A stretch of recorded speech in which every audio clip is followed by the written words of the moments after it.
आज प्रश्न आया है कि गुरुश्री स्वर्ग और नरक के बारे में बचपन से सुनता आया हूँ। कहते हैं अच्छे काम करने वाले स्वर्ग जाते हैं और बुरे काम करने वाले नरक जाते हैं। क्या वास्तव में ऐसा है या नहीं? क्या कृपया विस्तार से समझाएं। भाई सोमेंद्र, बहुत अच्छा प्रश्न है आपका। मैं इसको बड़े ही अच्छी तरह से आपसे कहता हूँ, ध्यान से सुनो। बहुत काम की बात है ये, इसके बारे में बहुत मिथ फैले हुए हैं। तो मैं आपको बताना चाहूँगा कि जो है स्वर्ग नरक ये हमारी कल्पनाएं हैं। अब कैसे, मैं इसके प्रमाण दूंगा।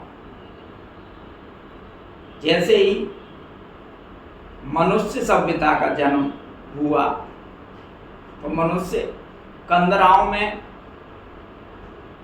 और जंगलों में रहता था।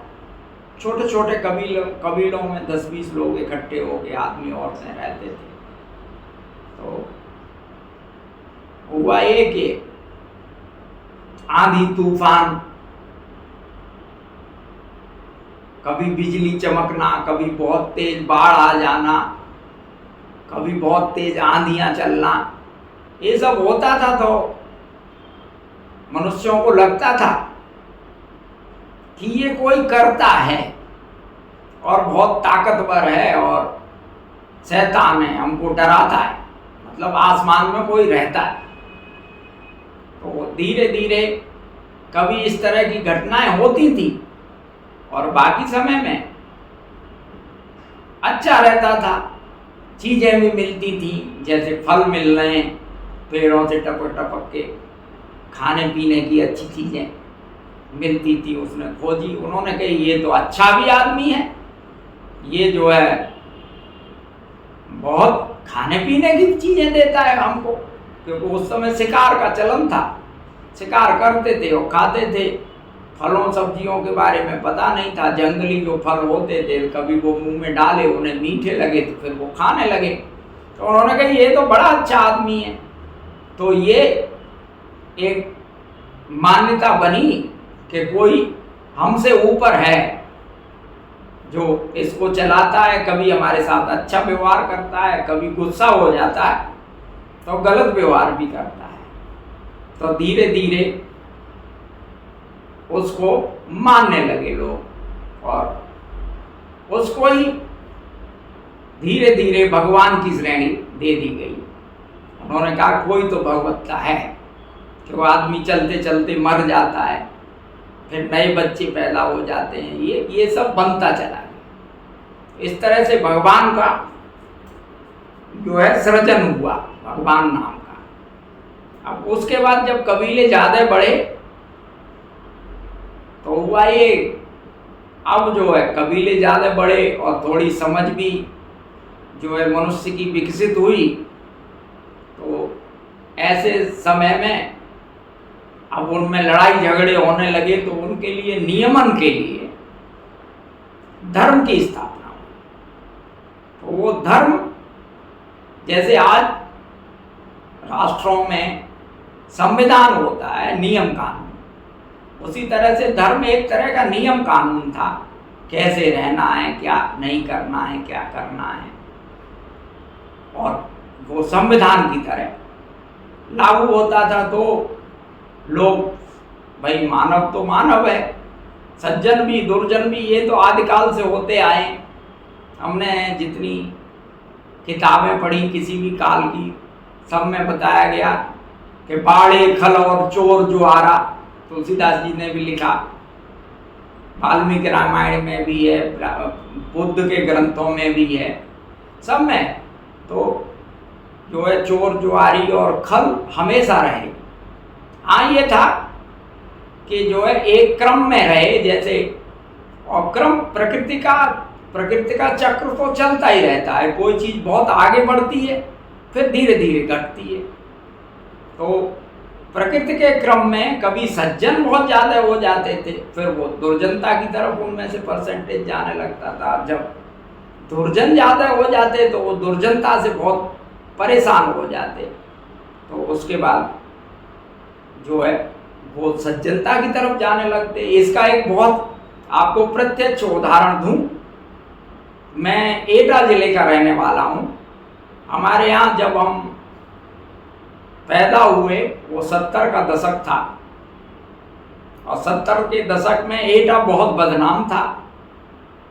वहाँ दुर्जनों की संख्या इतनी ज़्यादा थी कि शराब पीना, चोरी करना, नकबजनी करना, डकैतियाँ करना, ये सब चल रहा था। और वहाँ 8वें दशक में गैंग ही गैंग थे, गिरोह, बड़े बड़े बदमाशों के, दिन रात गोली चलती थी। तो उस समय क्या था ना, वो हमने पीरियड देखा 80 में, तो हमें खूब होश में था, थोड़ा बड़ा हो गया था तो सब देखा था। और जो है क्या कहते हैं, उसमें कई बार मैं भी चक्कर में आया, ऐसा नहीं। तो वो क्या है ना, वहाँ वो चलता रहा 8वें दशक में, 9वें दशक में। उसके बाद जो है अंतिम दशक पिछली सदी का जो था, उसमें जाके लोग थक गए। 50 साल से गुंडागर्दी वहाँ चल रही थी, अंत में लोग थक गए वहाँ के, और अपने बच्चों को वहाँ से भगाने लगे। आप लोग जाओ, जो है बड़े शहरों में जाके नौकरी करो, पढ़ो लिखो, इसमें कुछ नहीं रखा है। परिवार बर्बाद हो रहे थे। तो धीरे धीरे बच्चे बाहर निकलने लगे, पढ़ने लिखने लगे, नौकरियां करने लगे, और गुंडागर्दी से धीरे धीरे उन लोगों ने तौबा कर ली। और आज एटा बड़ा अच्छा है, जैसा एटा 8वें दशक में था वैसा नहीं है। तो जो है दुर्जनता से सज्जनता की हो, और सज्जनता जब ज़्यादा बढ़ जाती है तो उससे भी बोर होके आदमी दुर्जनता की तरफ, फिर दुर्जनों की संख्या बढ़ने लगती है। तो इसे कंट्रोल करने के लिए, दुर्जनता की संख्या न बढ़े, हमारे धर्म ने ये भी एक जो है क्या कहते हैं परिकल्पना करके और बताया पब्लिक को। सामान्य बुद्धि के लोग होते थे, उनको बताया कि जो है आप लोग अगर गलत काम करोगे तो नरक में जाओगे, और वहाँ इतनी परेशानी होगी, तेल में डाले जाओगे, ये होगा वो होगा। और अगर आप अच्छे काम करोगे तो स्वर्ग में जाओगे। तो स्वर्ग में जाओगे तो जो है इसी आधार पे नरक और स्वर्ग की कल्पना हो गई। स्वर्ग में जाओगे तो आपके मजे होंगे, था स्वर्ग नरक कुछ नहीं। और मैं मित्रों आपको बता दूं कि स्वर्ग नरक तो यही है। 50 साल तक आप जो काम करते हैं, उसके बाद जब उसके रिजल्ट आने शुरू होते हैं तो 60 साल की एज में आपको बहुत कुछ भोगना पड़ता है। तो यहीं आप नरक भोग लेते हैं, यहीं आप स्वर्ग भोग लेते हैं। इसलिए ये मिथ की बातों में न पड़ें, कृपया अच्छे कर्म करें तो अच्छे फल आपको मिलेंगे ही। इसमें जो है बहुत ज़्यादा चक्कर में न पड़ें, न साधुओं के न शास्त्रों के। ये एक धर्म का नियमन है, इसके अलावा कुछ नहीं। तो मेरा चैनल में रोज ही इस तरह के वीडियो डालता हूँ। मैं हरिकृष्ण फक्कड़ हूँ, मैं वेलनेस चलाता हूँ, गुरुश्री वेलनेस। मेरे चैनल को लाइक सब्सक्राइब करो, और जो है मेरी बातों का आनंद लो। और आनंद की पाठशाला है, मस्ती की पाठशाला है, इसको ज्वाइन करो, चेंज हो जाएगी लाइफ, आनंद में आ जाओगी।